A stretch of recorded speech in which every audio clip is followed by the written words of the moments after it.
Stage का कोई artist शायद ही कोई ऐसा हो जिसने मेरी डायरेक्शन में काम ना किया हो। गिला भी आता है कि यार अपने हाथों से तराशे हुए पत्थर के सनम आज बुतखाने में भगवान बने बैठे हैं। एक वक्त था कि आगे पीछे मेरे गाड़ियों का हजूम हुआ करता था, प्रोड्यूसरों की लाइनें हुआ करती थी, चाहने वालों के ऑटोग्राफ लेने वालों की एक ताना बंधा होता था।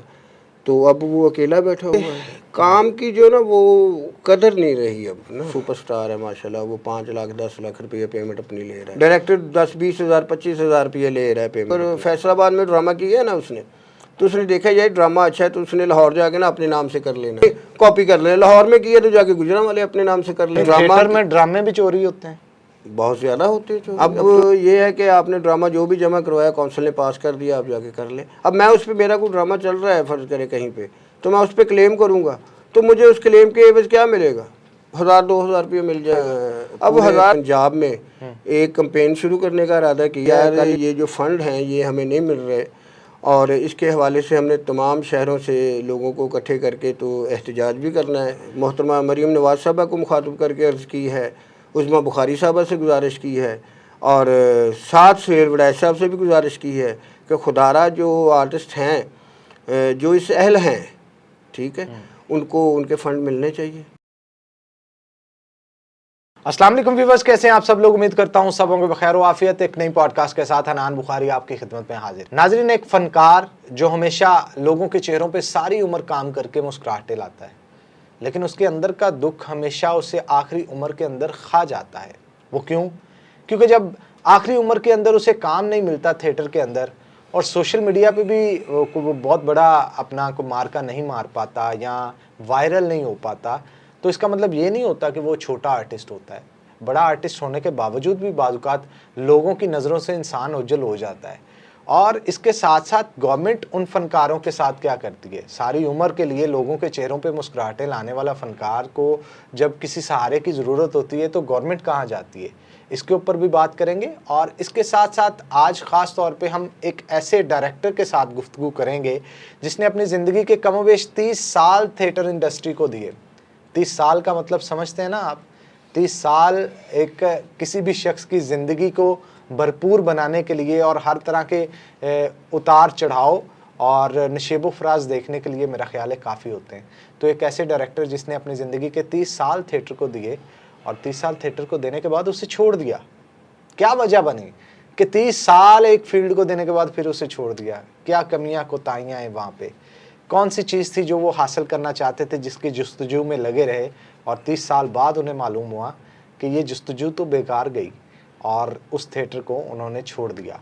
थिएटर की इंडस्ट्री के हवाले से, उसके फ़नकारों के हवाले से और थिएटर की कस्मा पुरसी के हवाले से आज वन बाय वन गुफ्तगू करेंगे। तो हमारे साथ जो आज के गेस्ट मौजूद हैं बड़े ही अहम हैं और आपका तारुफ उनके साथ करवाते हैं। हमारे साथ ज़िशान साहब मौजूद हैं जो कि डायरेक्टर हैं मुनव्वर थिएटर के अंदर और पाकिस्तान भर के थिएटर्स के अंदर उन्होंने काम किया। अस्सलाम वालेकुम ज़िशान जी साहब। वालेकुम सलाम, बहुत शुक्रिया हनान भाई, आपने इतना लंबा चौड़ा मेरा इंट्रोडक्शन करवाया। ये आप ज़िशान साहब आप डिज़र्व करते हैं ये, क्योंकि मैंने आपकी मोहब्बत है और डिज़र्व नहीं करते। अच्छा, यकीन जानिए ये मोहब्बत से हटके भी, क्योंकि मैंने इन आंखों से आपको काम करते हुए देखा है और पाकिस्तान के बड़े बड़े मायानाज जो फनकार हैं उनके साथ इन्होंने काम किया और अपनी डायरेक्शन में काम करवाया उनको, और ये बहुत बड़ी बात है। जी अल्हम्दुलिल्लाह, ये तो है कि पाकिस्तान का स्टेज का कोई आर्टिस्ट शायद ही कोई ऐसा हो जिसने मेरी डायरेक्शन में काम ना किया हो। और जब वो जूनियर थे माशाल्लाह उस वक्त तो साथ थे ही, लेकिन माशाल्लाह वो सीनियर आर्टिस्ट बन गए हैं, उनके नाम हो गए हैं। लेकिन ये उनकी मेहरबानी है कि उनको याद है, कभी कभार फ़ोन शून बात शात हो जाती है, लेकिन ये है कि हर बंदे की अपनी अपनी मसरूफियत है, उनकी अपनी मसरूफियत है। गिला भी कोई नहीं है। कभी कभी गिला भी आता है कि यार जो अपने हाथों से तराशे हुए पत्थर के सनम आज बुतखाने में भगवान बने बैठे हैं। तो कभी ऐसे भी लगता है कि एहसास होता है कि यार 30-35 साल 37 साल 37 ईयर हो गए मुझे, 88 से मैं तकरीबन लगा हूँ इस काम से। तो ख्याल आता है कि यार इतना वक्त दे दिया, इतना अरसा गुजर गया और उसके बाद इस फील्ड में जो अमूमन होता है कि आदमी, मैं एक पंजाबी का लफ्ज़ कहा करता हूँ कि अकलापे का शिकार हो जाता है। तो हमारे बहुत से आर्टिस्ट अकलापे का शिकार हो गए और जो हमारे जूनियर थे या जो हमारे साथ चले थे या जो हमारी उंगली पकड़ के जिन्होंने चलना सीखा था, आज माशाल्लाह वो खुद उस्तादों का दर्जा रखते हैं। लेकिन ये गिला ज़रूर है कि यार कभी कभार ना अपने जो पुराने चाहने वाले हैं, अपने जानने वाले हैं, जिनके साथ आपने काम किया हो, जिनके साथ आपने अपना ज़िंदगी का वो कीमती वक्त होता है, जो स्ट्रगल का वक्त होता है, गुजारा हो, तो याद कर लेना चाहिए। और इस अखलापे की वजह से हमारे पाकिस्तान के बहुत बड़े बड़े नाम जो है वो इस दुनिया फ़ानी से कूच कर गए। और सिर्फ वजह क्या निकली, अगर डीपली इसको सोचे तो वो सिर्फ तन्हाई अखलापा होता है। जब आदमी अकेले बैठता है ना, बैठ के सोचता है कि यार मैं एक वक्त था कि आगे पीछे मेरे गाड़ियों का हजूम हुआ करता था, प्रोड्यूसरों की लाइनें हुआ करती थी, चाहने वालों के ऑटोग्राफ लेने वालों की एक ताना बंधा होता था, तो अब वो अकेला बैठा हुआ है। बहुत सारे आर्टिस्ट हैं, और तन्हाई जो है फिर उसके बाद क्या होता है, अमूमन तौर पे हार्ट अटैक होता है, ब्लड प्रेशर होता है, फालज होता है, फिर वो बीमारियां निकल आती, बेचारा उसी हालत में अल्लाह को प्यारा हो जाता है। और हमारे जो आर्टिस्ट हज़रात, कम से कम उनको ये सोचना चाहिए कि जो हमारे सीनियर हैं, कम से कम हम उनकी दिलजोई के लिए उनको थोड़ा सा टाइम दे दिया करें।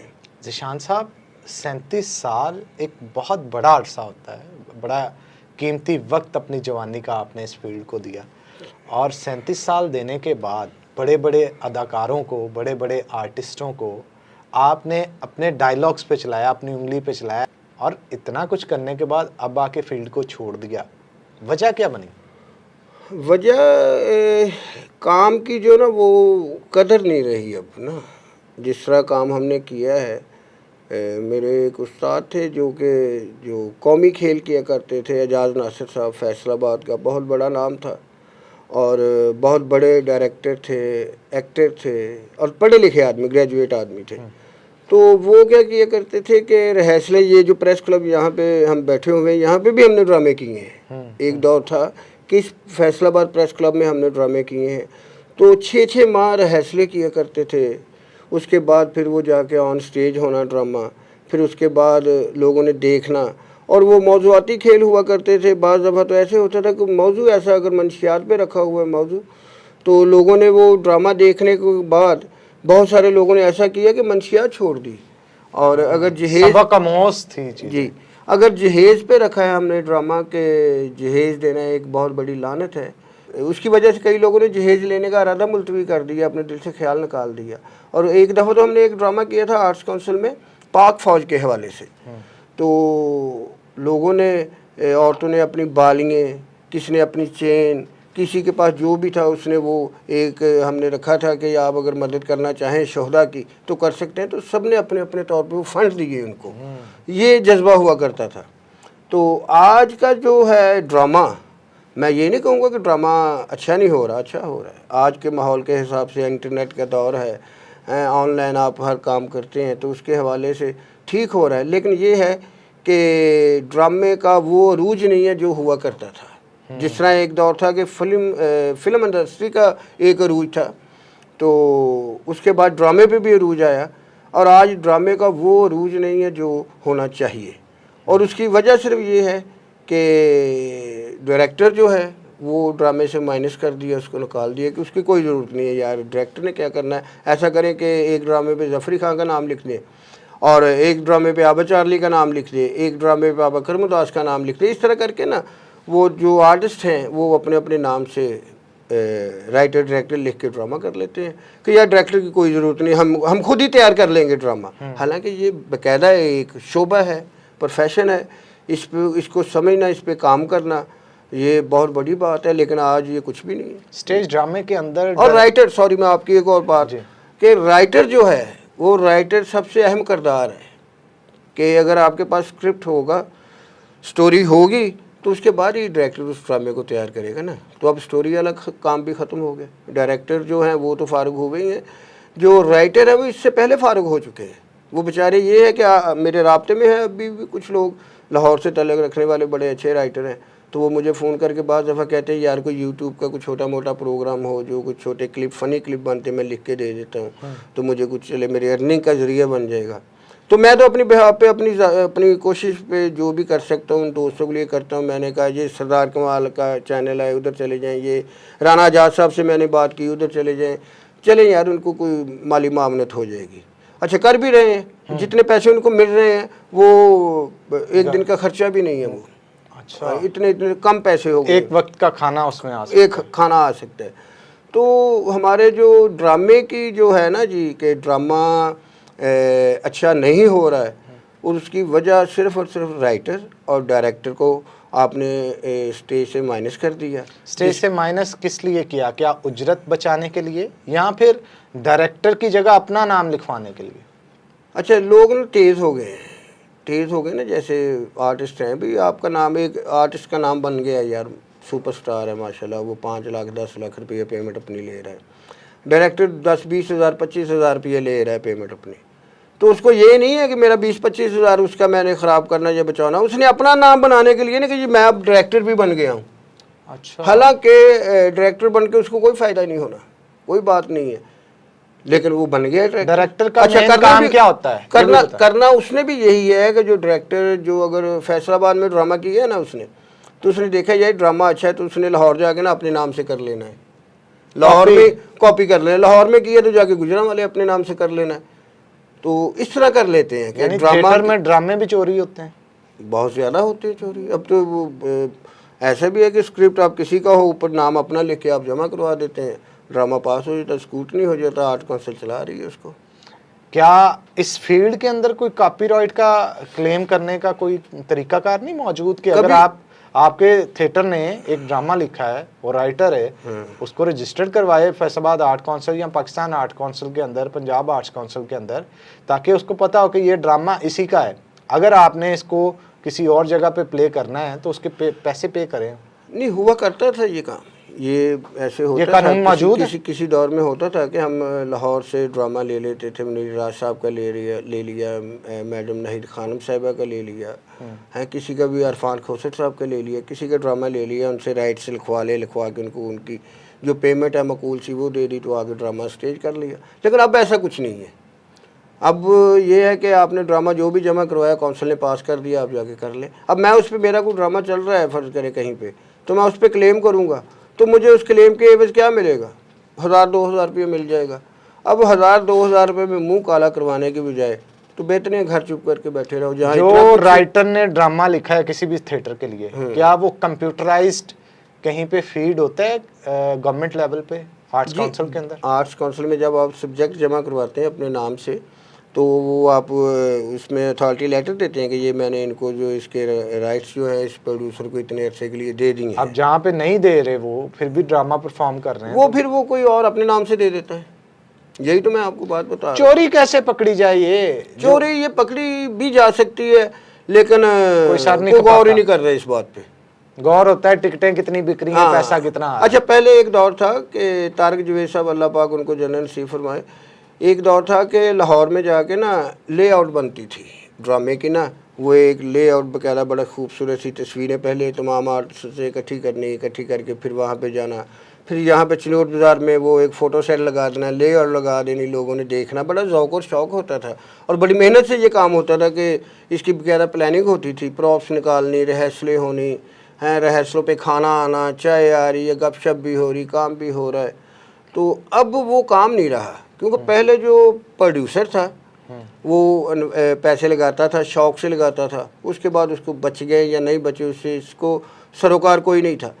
अब इन्वेस्टर आ गया है, इन्वेस्टर कहता है कि मैंने ये 5 लाख रुपए लगाना है, तो मुझे इसका जो 8 लाख बचना चाहिए, इसके साथ मुझे कुछ ना कुछ आना चाहिए। स्टेज पे चाहे जो मर्जी हो, उस पे चाहे आप वायलेशन करें, चाहे आप वहाँ पे कुछ भी करें, लेकिन ये है कि थिएटर शो अच्छा जाना चाहिए। मुझे ये बताइएगा ज़ीशान साहब, अक्सर देखा है कि जो आर्टिस्ट 55 साल से उम्र या 60 साल से उम्र उसकी ज़्यादा हो जाती है, थिएटर में अगर काम नहीं मिलता, काम जितना मर्जी अच्छा कर रहा हो लेकिन वायरल नहीं हो पाता बाज़ इंसान, थिएटर्स उसे काम देना बंद कर देते हैं कि लाफ्टर नहीं ले रहा ये, चाहे जितनी मर्जी अच्छी सिचुएशन पे वो खेल रहा है। लोगों को तो जुगतें चाहिए होती हैं या कुछ ऐसा मटेरियल जिससे वो खुश हों। उसके बाद देखने को ये आता है कि घर में आटा भी ख़रीदने के पैसे उस शख्स के नहीं होते। आर्टिस्ट सपोर्ट फंड लॉन्च किया गया था ताकि आर्टिस्टों की मदद की जा सके। क्या वो काम ठीक से कर रहा है? जो सही मुस्तहिक आर्टिस्ट है उन तक उनका जो काम है वो पहुंच रहा है? पहली बात तो ये कि जो लोग स्ट्रगल में रहते हैं, स्ट्रगल तो आदमी सारी ज़िंदगी करता रहता है। हमारे उस्तादों का कहना है कि आप मरने तक, कब्र तक आप स्ट्रगल में रहते हैं। तो स्ट्रगल तो हर सारी ज़िंदगी बंदा करता है। कभी ना कभी पता नहीं कब अल्लाह पाक ने करम करना, कब मेरे मालिक की लाइट इस पे पड़ जाएगी और वो उतर गया। वो उतर गया। अब ये है कि जो जूनियर, उसको जूनियर हम कह लें, होते वो सीनियर हैं लेकिन वो जूनियर आर्टिस्ट बन जाते हैं, नहीं काम मिलता, स्ट्रगल उनकी यही होती है। फिर ये है कि उसके अलावा उनको आता भी कुछ नहीं होता। तो हमारे जो प्रोड्यूसर और हमारे जो आर्टिस्ट भाई हैं, कम से कम, चले प्रोड्यूसर ख्याल नहीं कर रहा, जो आर्टिस्ट फेमस आर्टिस्ट है वो किसी को कह के रखवा सकता है। तो अगर जितने फेमस आर्टिस्ट हैं वो सारे ये इरादा कर लेना कि हमने जो हमारे सीनियर हैं जो पीछे रह गए हैं, हमने 2-2, 3-3 लोगों को सपोर्ट करना है। तो मेरे ख्याल में कोई भी जो है ना वो जूनियर आर्टिस्ट या कोई ऐसा सीनियर जो बेचारा परेशान हाल है वो कोई भी ना रहे, अगर वो सपोर्ट करनी शुरू कर दें। अच्छा, ये सपोर्ट उसने उसके लिए तो करनी नहीं है, उसने अपनी ज़ात के लिए करनी है, ठीक ना। अल्लाह के हुजूर भी तो जाना ना, वहाँ पे भी जवाब देना है कि यार तुमने दुनिया में रह के तुम्हें इतना कुछ दिया हुआ था, तो तुमने इस दिए हुए में से कितना लोगों को दिया है। और जो दिया है वो सबसे पहले तो अपने करीबी लोगों का हक है उस पर, और करीबी लोग वही हैं जिनके साथ आपने बैठ के काम सीखा, जिनके साथ चलना सीखा, जिनके साथ काम किया। तो इसका जवाब तो अल्लाह के हुजूर देना पड़ेगा। लेकिन अगर हम अपने ज़ुम्मे ले लेना अपने अपने तौर पे कि यार फैसलाबाद में अगर मिसाल के तौर पे 10 आर्टिस्ट हैं जो फेमस हैं, तस्लीम अब्बास है, राशिद है, वो चिट्टा है और बहुत से लोग हैं, तो ये सोच लें कि यार हमने 2-3 लोगों को सपोर्ट करना है साथ अपने। तो कोई ऐसी बड़ी तो बात, उस फेज से गुजरे ही है ना, गुजरे हैं, बिल्कुल ऐसे अल्लाह ने दिया है तो दूसरों का भी करना चाहिए। बिल्कुल ठीक है। सेकंड जो आपने अभी बात की थी कि आर्टिस्ट स्पोर्ट फंड के हवाले से, अच्छा, आर्टिस्ट स्पोर्ट फंड के हवाले से मैंने पिछली दफ़ा अपने डॉक्यूमेंट जमा करवाने के बाद वो साल गुजर गया और उसमें फ़ंड आए कुछ लोगों को फ़ंड आए, मुझे नहीं आए फ़ंड। मेरे अलावा मेरे और भी जो सीनियर लोग हैं जो इसके अहल हैं, ये 50+ के जो लोग हैं ना, या जिनका 25 साल का तजर्बा, क्राइटेरिया जो उनका है, तो मुझे नहीं आया और बहुत सारे लोगों को नहीं आया। अच्छा, उन लोगों को आगे जो बिल्कुल जूनियर थे, अब मुझे नहीं पता क्या क्राइटेरिया उन्होंने रखा। अच्छा, मैं अगर अपनी ज़ात के हवाले से मैं देखूं तो मेरी क्या रीज़न हो सकती है? अगर वो एक्सपीरियंस मांग रहे हैं तो एक्सपीरियंस मेरा उससे बहुत ज़्यादा है जो 25 साल का मांग रहे हैं। आपका कहने का मतलब ये, जो आपसे जूनियर थे उनको मिल गए, आप क्राइटेरिया पे पूरा उतर रहे थे, आपको नहीं मिला। अच्छा, इससे जो पहले था, ये जो अभी ये जो क्लोज हुआ ना मंथ, ये जो साल 25 क्लोज हुआ, 24 में मुझे आए हैं पैसे।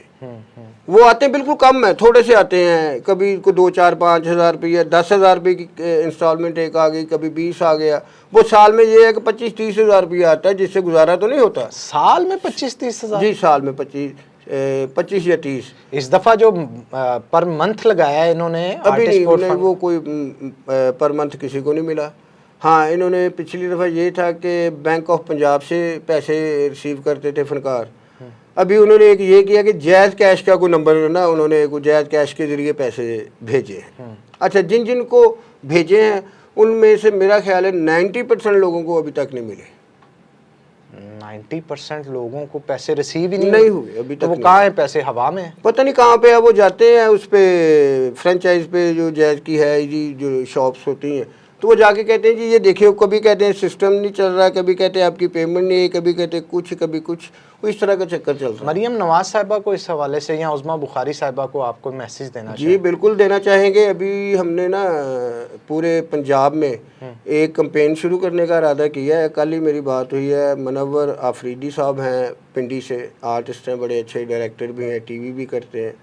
उनकी मुझे कल ही कॉल आई थी कि यार ये जो फ़ंड हैं ये हमें नहीं मिल रहे, और इसके हवाले से हमने तमाम शहरों से लोगों को इकट्ठे करके तो एहतजाज भी करना है और सोशल कैंपेन भी चलानी है सोशल मीडिया पे।